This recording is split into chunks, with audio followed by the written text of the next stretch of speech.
Ladies and gentlemen, welcome to a very special show that we've got. We're coming all the way from the Slough Labour Party HQ. And I had a chance to meet my very special guest a few years ago, and I did say to him, please invite me to the House of Commons when you get elected, and we're so happy that we do happen to have the wonderful Tanmanjeet Singh Dhesi. Good to see you. Dr. Savi, it's a pleasure to have you within our constituency office here in Slough. Great. And I'm still waiting for that cup of tea in the chambers, though, of course. You are more than welcome to come anytime. Great. So today we're going to have an opportunity to talk about a number of things. First of all, some things that really kind of drive your passion. You are now in that position. We want to talk about some of the challenges that you've got there today. And I mean, every MP has challenges, time, etc. We also want to talk about a very special project where you've had some fantastic, a response from a cross-party perspective and all the great things you're doing there. And finally, I think it'd be really good to talk about some local issues as well as what you could do to inspire the next generation.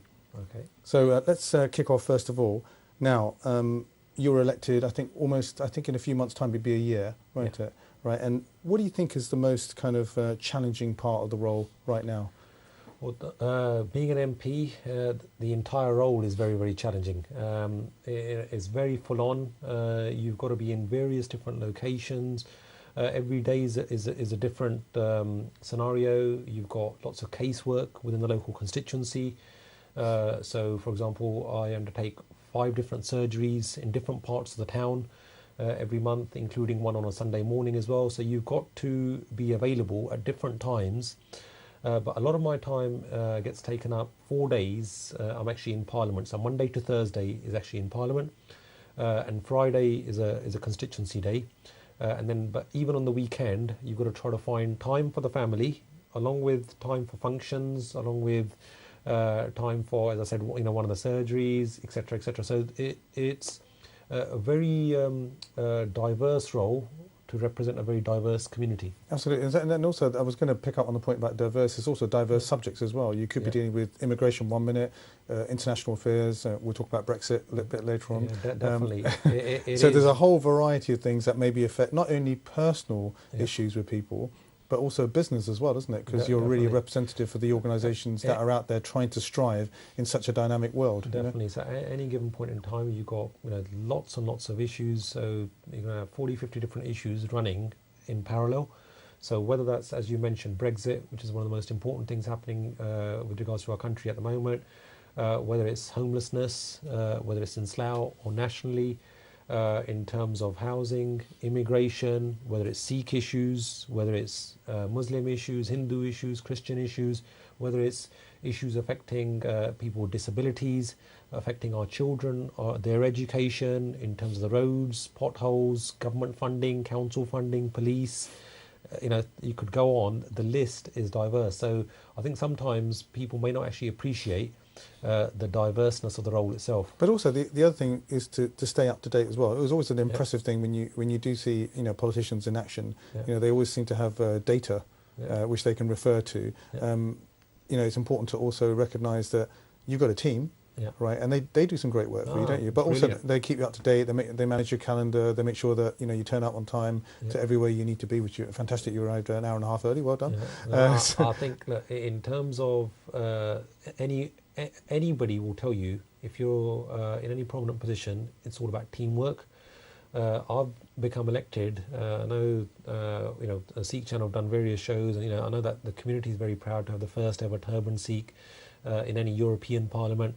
But in order to get to that place, it took a lot of support from various quarters. And also the family as well. I think your brother did a lot of work to help you as well, didn't he? Whether it's my parents, your wife and grandparents, wife, you got uncles, aunts, cousins, everybody, family, friends, supporters, and even with regards to the Sikh channel, I know your chairman, Devinder Singh Bal, Harjeet Singh Nijjar, other people have contributed immensely because they allowed me to express my views. So while they were out there within the community covering various issues, they also highlighted the work of individuals within public service like myself. So over the last 10 plus years as a local councillor or as a mayor, as a cabinet member, being involved in various charities, during that journey, those individuals have helped me to get to where I am. And even now, as you rightly mentioned, it's the team around me. So we've got a strong team of 5. They're all strong in their own different ways. So they help to keep me briefed in terms of dealing with the diary, to make sure that there aren't any clashes, that if I'm here on a Sikh channel show, that I haven't suddenly booked myself on for another event. So it is, it's a full-on role, and it's one of the most difficult things that you do in life. I mean, I've worked from being a labourer to running my own business, but nothing is quite as hectic. If you're going to do the role properly, it is very challenging. And it was quite. I was parking my car at the same time as you were parking your car, and I thought, that's pretty impressive. Yeah. Driving yourself, there's no, police and anything else near you. You're very self-sufficient. You have to get from A to B by yourself.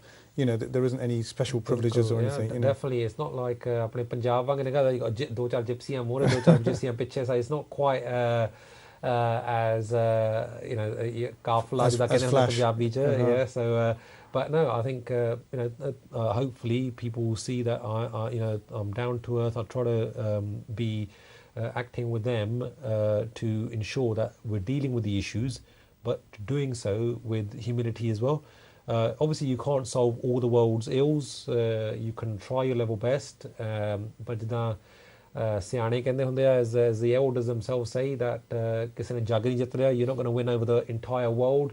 All you can do is do what you feel is right, that you're passionate about, and hopefully that there are people out there who will appreciate and who will continue to support you and give their blessings, so that you go from strength to strength. Now, there's also, you mentioned your. I was having a conversation with. I mean, your parents, your father especially, did an incredible amount of work over in Gravesend.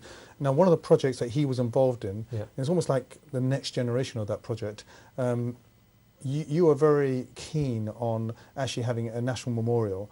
There's an initiative for that. We've got pictures and things that we're going to show throughout our discussion. But so. At the moment, he was involved in, as I said before, the Gurdwara, but also the statue that's there. It's in a lovely position as well, that statue.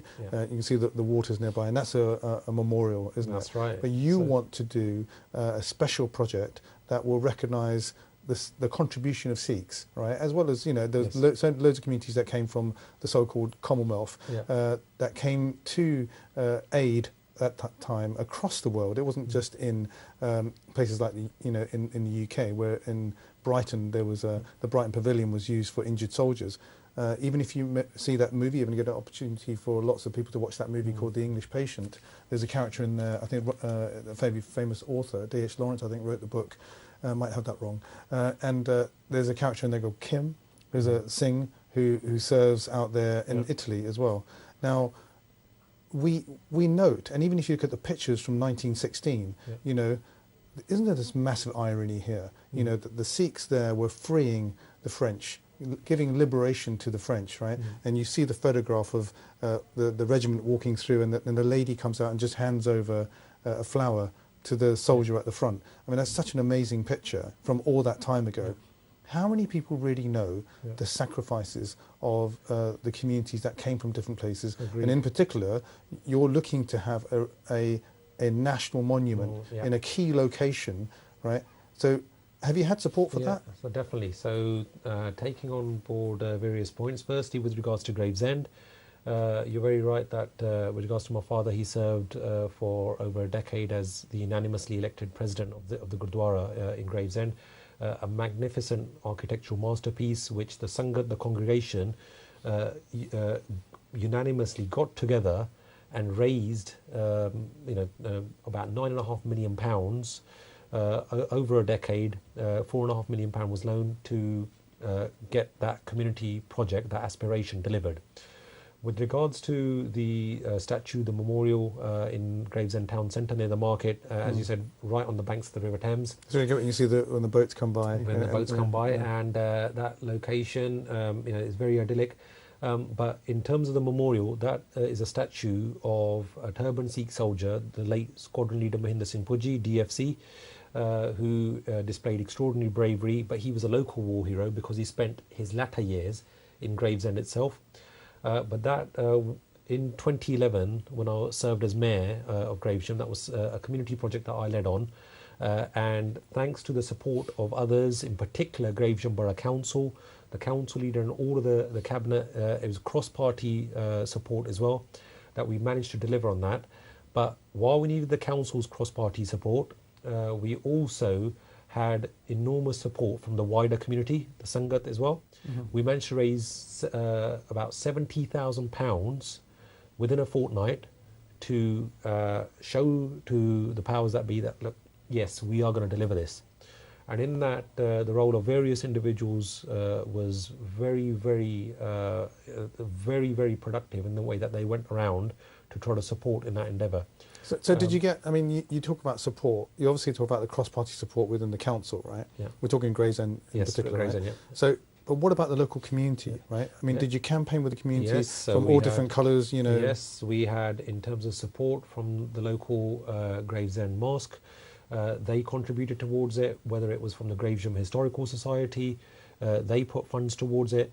But then we had local businessmen as well, that they very, very generously gave of their funds, as well as the wider congregation as well. So it was a community project. It was all, the funds were collected through the Gravesham Mayor's Charity Fund, given that I was mayor at the time, that we said everything is going to be, you know, transparent, and the finances were actually overseen by Gravesham Council officers as well. But that is something that exemplifies the enormous contribution of those from around the world, not just Sikhs, but those from around the world who fought and made the ultimate sacrifice for the freedom of our country. Absolutely. And it is in the same vein that we're trying now, to have a national Sikh War Memorial in our capital, in central London. And a good location as well, right? So that's definitely, that's something that we'll be pushing the government and Westminster Council and the powers that be, that it should be a befitting statue, a befitting location, to ensure that those soldiers who fought together, they died together, and surely they must now be memorialised together as well. So that is a message that we've been taking. I know in recent years when you have the November Poppy Day, right? And there was recently there's a kanda made, and I think even Sikh Channel were involved at some stage. They were doing the little kanda badge, right? Poppy badge, and once I think somebody decided to have a Qurban type rather than having a cross, which is normally outside Westminster Abbey. They were trying to have some other items that could also commemorate the sacrifices, like you said. But the thing is, what really gets me, and I don't know, there's a couple of issues I've got. First of all, I think it's really great for community cohesion, and I wonder if you agree with that. But what gets me is this week, for example, 100 years of the suffragette movement. Now, the suffragette movie, didn't mention Dalip Singh's daughter, right? It didn't mention Sophia Dalip Singh, right? And on top of that, Dunkirk comes out as a movie. I think Christopher Nolan directed it. No mention of Sikhs. Gallipoli, incredible movie came out. The Water Diviner, I think it's called. No mention of Sikhs. Are we being, so a bit of a controversial thing here, but are we being whitewashed? Is it we being removed from the history, or is it that people just don't know, or they're lazy in terms of making those kind of references? Because you can't just remove the sacrifice that someone's done. I take on board your point in terms of being whitewashed out of history, and I know that there are people within the community who feel very strongly on this issue. But for me, the National Sikh Memorial and such initiatives would help to actually bring awareness to people. And that's a way of making sure that, as you said, the community cohesion, the integrational aspects of this are enormous. That the wider community, while the Sikh community is proud of their own distinct identity and their military traditions, that while they're aware, actually some of the youth may not actually be aware of the immense contributions that their ancestors, their forefathers made. Now, what's required is that the wider, the majority community, that they're also aware of that. And that is why a statue itself would be so symbolic. That's a manifestation of all that is positive, that it's a living history, that people can see it, and especially if it's in the centre of our capital. That's why we need a befitting location where the other memorials are sited. And as you said, we don't want to be sidelined. We want to be right amongst, where along the main ceremony routes, whether it's along Whitehall or on Constitution Hill, that we want that those sacrifices are remembered together. As I said, there were brethren in arms when they fought during the First World War, the Second World War, and various other conflicts, and more than 83,000 turbaned Sikh soldiers gave their lives. They made the ultimate sacrifice. More than 100,000 were injured just in the world wars alone, let alone the other theatres of war. So it's very, very important that the government and the powers that be actually acknowledge that. And it was great that at the launch, by the way, that was attended by your chairman, Mr. Devinder Singh Bal, and various other senior community figures from various organisations. Even in the press, that I think we were having a conversation about this earlier on. We've got it right here, and we see there's Sajid Javid. So you've got Sajid Javid there. You've got the Speaker himself presided over the entire proceedings. Sadiq Khan is the Mayor of London. He came to show his support. In terms of Sajid Javid, the Cabinet Minister, he actually said that not only will the government support to help to find a location, but if there was a shortage of funding, then the government itself commits itself to providing funding as well. We had the national leader of the Labour Party, Jeremy Corbyn, for him to be there as well and to show his support. We also had the leader of the Lib Dems, Sir Vince Cable, the leader of the Welsh Party, Plaid Cymru, Liz Saville-Roberts, she was there. We had the Shadow Chancellor, John McDonnell. The Deputy Leader of the Labour Party, Tom Watson, was due to be there, but unfortunately, due to illness, he couldn't. Right. The Prime Minister, unfortunately, had to send apologies because she was in China during that evening, but that's why Sajid Javid, as the Cabinet Minister, was representing the government. And we also had the leader of the DUP from Northern Ireland, Nigel Dodds. He was there. We also had messages of support from the Green Party leader, Caroline Lucas, and also the leader of the SNP within Parliament. So why do you think they're interested? Are they interested because they if we were cynical, you'd say they're interested because they want to be, part of the roller coaster of this thing, and to be seen that they are, doing something. No, right? Or do you think that they actually personally recognise the benefit of what it can do to the community? Yeah. I mean, like a cynical way of looking at it, but there's also I think that if you look at, obviously, the other bit of information that you had was on the early day motion. Sure. I tabled a motion on the 19th of December within Parliament, and more than 260 MPs signed that motion itself. Now that was actually, demonstrates the cross-party support that there was. We had. We've also got an online petition as well. Yes. And that petition has attracted quite a few hundreds of thousands. The online petition, which if anybody is interested, please do go on to that. It's on change.org. We've got 30,000 signatures already, and if we get to more than 100,000, then there will be a full debate within Parliament on it. And also, I think the government and Westminster Council and others will be under no illusion about the strength of feeling within the Sikh community and the wider British community. Anybody, by the way, can sign that petition, whether you live anywhere around the world, and all you need is an email address. But if you were to go online and sign that, that will actually place even greater emphasis on the local authority, within Westminster, but also the government to give us a befitting location. I think that's the key now. We also need to raise. I think you were saying that when we were discussing this earlier on, that there was actually something like 375k or something has been raised already. Right, yeah. So 375,000. Something that actually came from 15 generous donors. Very good. So that was some very expensive cups of tea with those individuals, and I sincerely thank them. This is the reason why I haven't been invited, because it cost me a lot of money to go to the chambers. So those individuals with their guests. I mean, on the day, by the way, obviously, due to the lack of time to try to organise the event, and also the capacity itself was less than 200. And given that we had more than 50 MPs and Lords who'd expressed, that they would like to attend. Not only the top table, which, as you saw, I saw the video is quite incredible. A lot of people there. A lot of people, but we couldn't invite. It couldn't be an open invitation to all the community organisations and Sikhs from around the country. Otherwise, I know we could easily have filled a hall 500, 1,000 plus people. But that that was the reason why, unfortunately, apologies by the way to all those that I couldn't extend an invite to, like yourself. No, I was only talking about the tea. A tea anytime. But in terms of the Sikh channel, obviously we had a representation there in terms of the chairman of the channel. But it was the invitations obviously could only be extremely selective because of that. But certain people, in terms of donors, I know that they have got in touch with me since then as well, that they would very much like to donate, but we just couldn't accommodate everybody within that room. Let's talk about a little bit about, and we discussed this earlier on, what kind of people do you think are interested from our community? I know you had a big survey.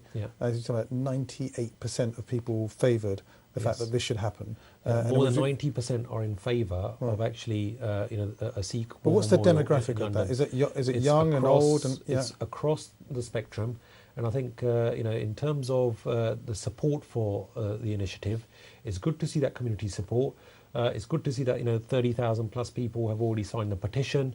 In terms of the media support, especially within the Punjabi and the Sikh media, is tremendous. And what about international media? All of them. In terms of international media, we had every single newspaper in India. It was even on the front page of the Times of India. All the Punjabi, the Punjab-related newspapers, Punjabi, Hindi, English, Urdu, etc. They covered it as well. I know we didn't get as much coverage within some of the British papers, but hopefully that they will also come on board, given that we've got that cross-party support now. But also with regards to the donors, now those individuals, those 15 people gave £25,000 each, but as was outlined to me during my various meetings with the Mayor of London and his office and other prominent politicians, that anything that if you want a world-class memorial in central London, on the memorial itself, you need to be looking to spend well in excess of £500,000 to £700,000, to have something world-class. So that's the target, just to build it. Now, if we want the Royal Parks and the Westminster Council, to maintain that in perpetuity, that they look after it, they maintain it in terms of the insurance for it, etc., then we need to make sure that we cross the £1 million mark in order for them to look after it and service it into the future. So do you think it's a huge landmark that we need to achieve. If we want that world-class landmark, then we need to raise well in excess of £1 million. So we won't be doing it without everybody's support within the community. Could there be some other benefits other than community cohesion? Could there be an opportunity for people to make films about, I don't know what form of this. Is it going to be an individual? Will it be, have you thought about that yet in terms of, is it going to be a symbol? It may be too early days to think about it. Maybe you might want to run a competition. That might be quite fun. Do a competition about what it should look like, and then from that it sparks off films or it sparks off media. Do you see it as being one of the centre points to bring about the stories that it will represent? Because it's not just one story. There are thousands of stories that come from that particular point in time. We mentioned it earlier on about the 1916 situation, the freeing of the French, the liberty that took place at that time. The irony being that they need to respect our bugs, in France. That's something that actually, and should that not have an impact as well? Like, hey, here we go. We were in your country in 1916, and now you're, arguing about whether we can wear bugs or not. I think that will be a timely reminder. So it sparks off other things as well, doesn't it? It sparks off various things, and that's something that I actually raised within my maiden speech last year in Parliament. My first ever speech within Parliament was. While I touched upon various issues with regards to my constituency, Slough, with regards to the family or my own values, that I feel passionately about, Labour values, or whether it's Sikh values, I also touched upon the fact that in France, that very country, how ironic it is that the very country that we helped to liberate during the First and Second World War, that now our children cannot go to school wearing their turbans. And if they want an ID photo taken, they have to remove their turbans. So that is a I always sense compare of it to things like secularism. nuns. You know, do you say that to a nun who is the habit? Do you say to the nun, please, you cannot wear your thing? You know, and then in the same way, if there's been a taxi driver there or somebody's been doing a job and they've been doing it for 20, 30 years and they've been living in France, what suddenly changed that you need to do this, right? And you know, should there not be harmonisation for that? That precisely. And going forward, the National Sikh War Memorial Trust, that is a charity that has been set up specifically for the purposes of delivering the statue, the memorial. It is not under any organisational banner. It is not a party political thing. It is not just pertaining to one organisation or Jathebandi. This is a cross-party, cross-organisational support, and we will only get there through the collective support of the Sangat and also non-Sikhs as well. But the National Sikh War Memorial Trust, the charity, will oversee the commissioning, and also, you know, we've got a very fine array of individuals who help to deliver this memorial.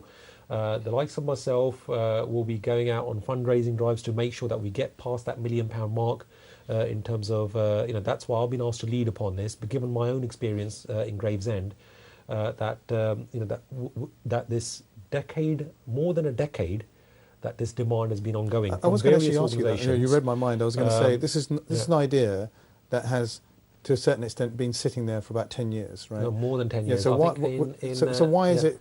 So it's good that you're giving it some traction, right? Is there a danger, right, that it kind of tethers off, and that all the kind of the you know, it's a bit like a bell-shaped curve. You go, oh, it's really great, and then you reach a point where nothing's really being achieved, and then it kind of drops off, and then it kind of disappears from the radar. And sometimes that may not be your doing. It could be that the political climate may be that there's an election, or you know, you can't get back in. We hope you do get back in, by the way. Or somebody else has to take up that particular gauntlet and move forward. Are you worried about that a little bit? I am not worried about that, because we've got the community support. The government themselves have said that they are fully behind it. The opposition, all the leaders of the various opposition But do you not need parties, a champion to take it forward? You know, and you're the champion at the moment. Do you not need another champion? We will get there. We will, as I said before, that the reason why I've led on it is to actually deliver it. That more than a decade, that, you know, the call has been there. Going from various archives in November 2000. Even I'll give you various examples of where the demand has been ongoing. The Maharaja Dalip Singh Trust, when they held an event at the Imperial War Museum, I know that it was actually said by one of their keynote speakers in their thanks that you know, Dalip Singh, that we actually need a Sikh War Memorial, because that gap is actually a scar on the London landscape, that lack of a Sikh War Memorial, and that's something that we need to rectify.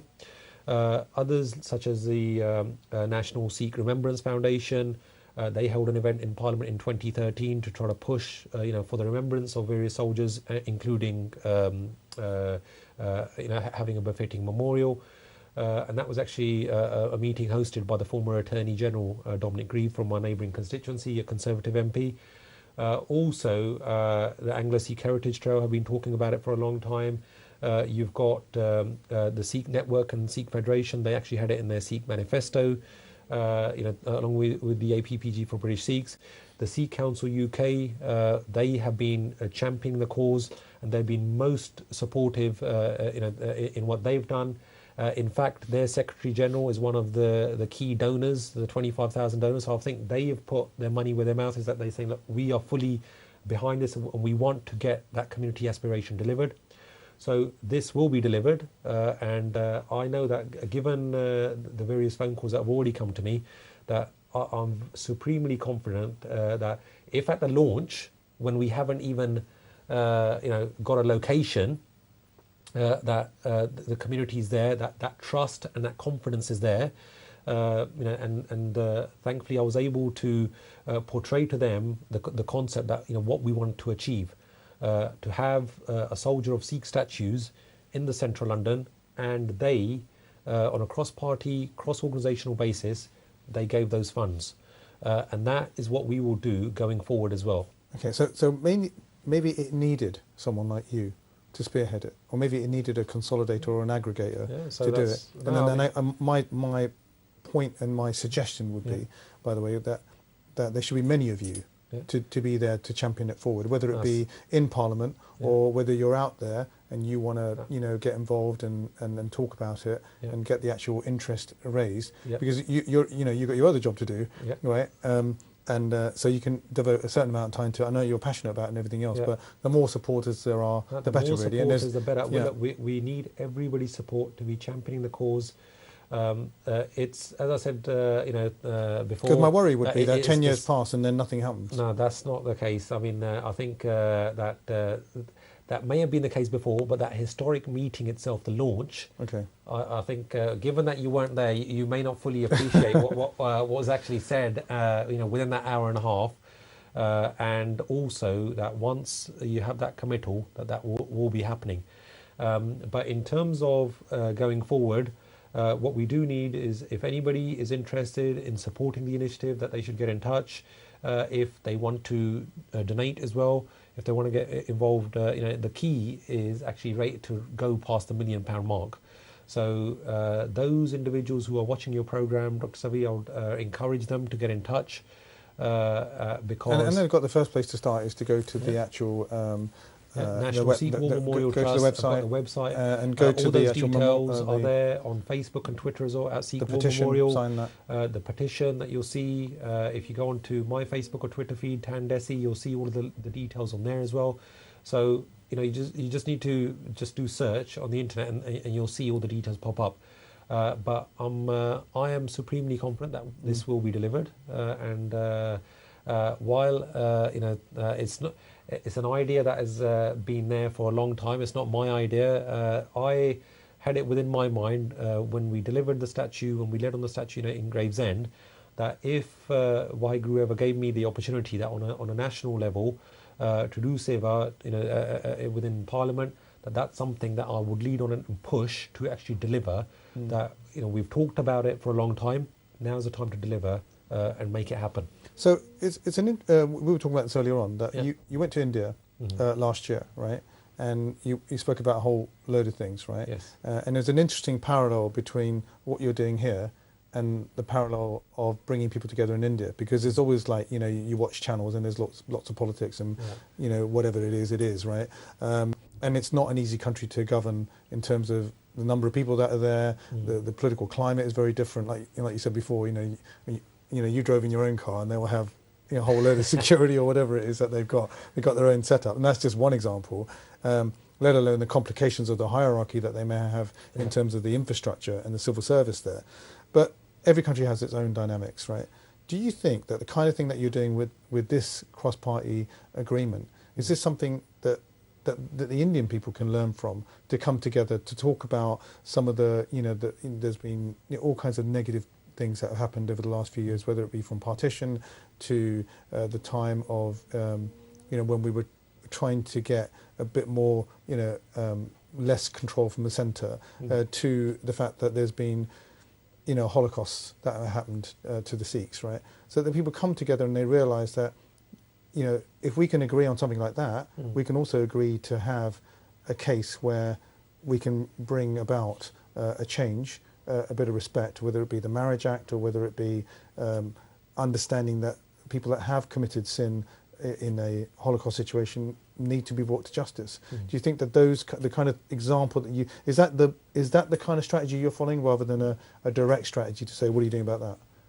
Well, look, during my visit to the Punjab and also to Delhi as well, I went there last July and August, and I'm very, very thankful, by the way, to the people of the Punjab especially, for the love and respect that they bestowed. It was great to see, and that's why you had some positive meetings, didn't you? Very positive, and thanks to that, I will be making sure that I do my level best to ensure that both communities are connected together, that both nations actually prosper together, and there are greater ties.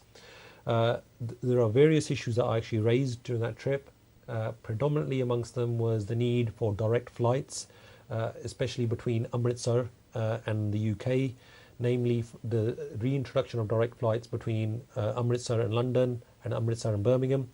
And I'm very, very grateful to the cabinet ministers in Delhi as well, in particular Jayant Sinha, the Civil Aviation Minister, Vijay Samp, another cabinet minister there as well, who's related to the Punjab, and also Mr. Gajapati Raju as well, the cabinet minister for aviation, that they managed to convince the government that Air India, the national carrier, by the way, that's run by the government itself. So their decision that they would reintroduce flights, and they made that commitment to me in August.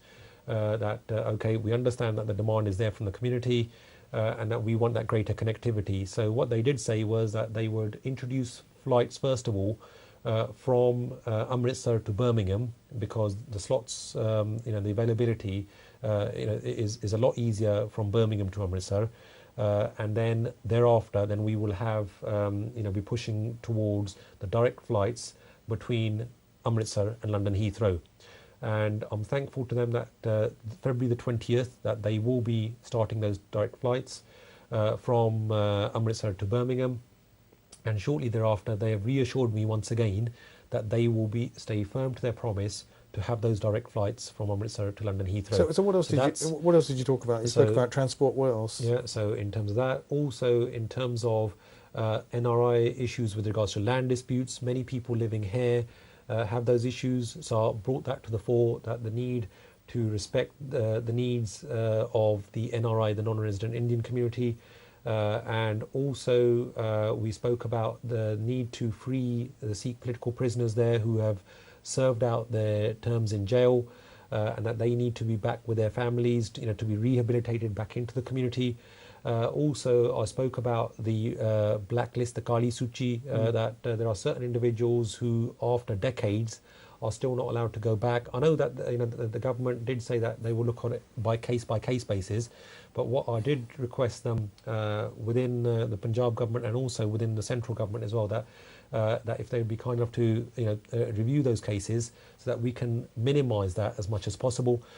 So you can see that I raised a plethora of issues in India itself regarding various issues that were of importance, to the community here as well as the community in the Punjab. Were they willing to talk about? I mean, you mentioned the thing about the blacklist, and there's also a case going on at the moment, where they're willing to talk. And so they're willing to talk about the Jaggi. I mean, obviously this has happened in November. Oh yeah, this has only happened recently. You weren't there at that time. July, August. Yeah. But I mean, do you think their mindset is a little bit open to maybe say, what are you doing about this? So that people can at least ask the question, what is happening with Jaggi? And the rest of it. So look, our job is to be making sure that we're speaking, to those various individuals.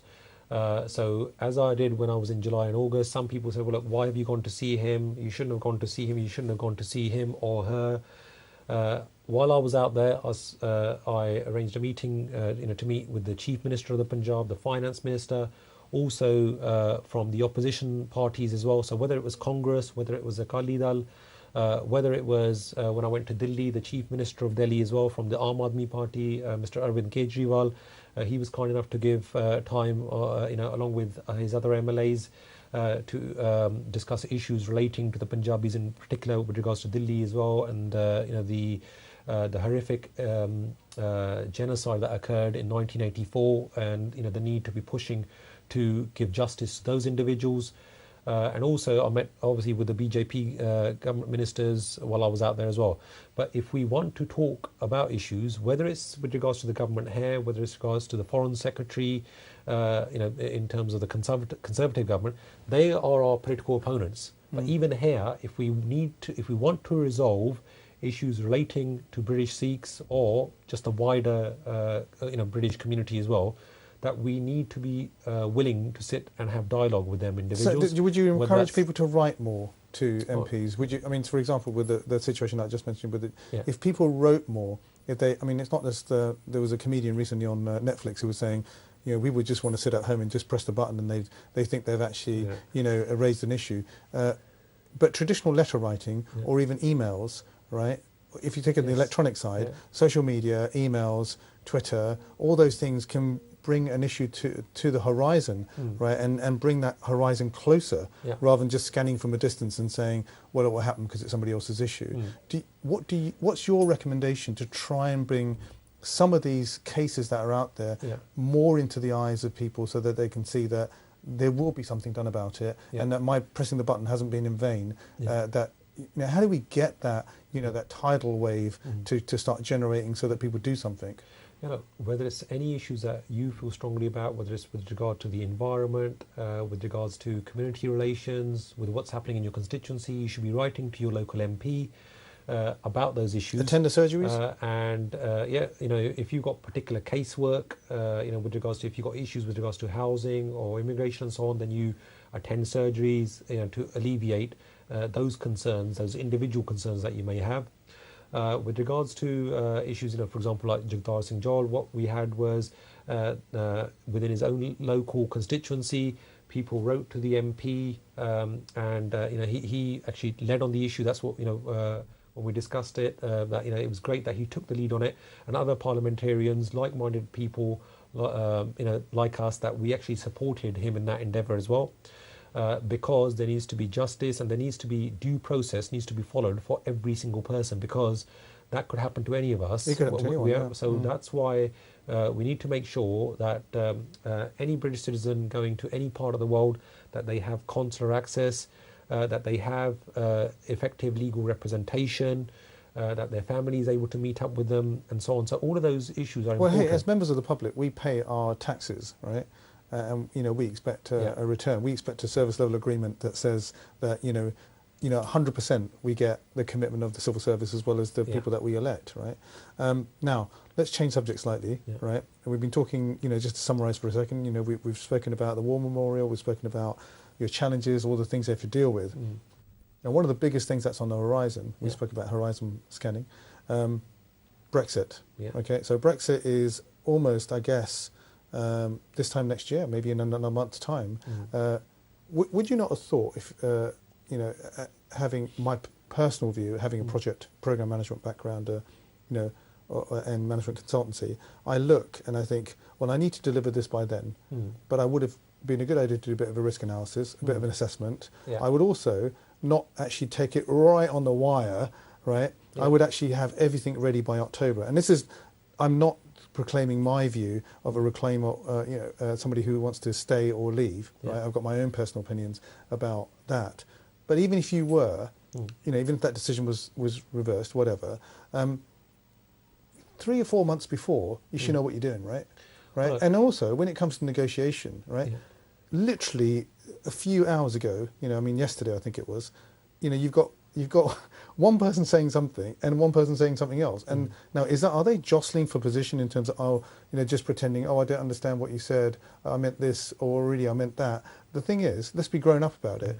There's a lot of people's lives and livelihoods that are dependent on this. Lives in terms of the day-to-day work that they're going to do, whether they live in the country or out the country, right? Or jobs that they have, their lives, because companies may decide to leave the UK and actually go and settle, if a big financial institution moves out, there's a ton of jobs that might walk out the door.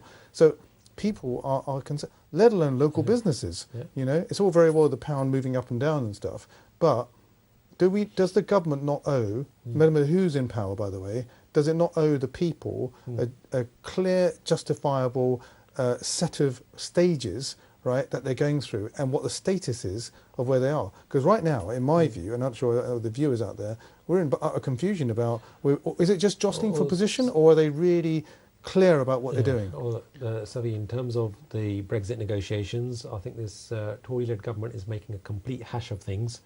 They tried to play hardball with the EU, with Michel Barnier, their chief negotiator, and others, and only to be doing U-turns later on. And now, obviously, as you've said, that there are public spats between the EU and David Davis, the cabinet minister, and the government, that they have gone about the negotiation in a completely adversarial manner, which is why they're making a hash of it. If they'd done it in a more conciliatory, in a more collaborative approach, then we could have got the maximum possible benefits for our country.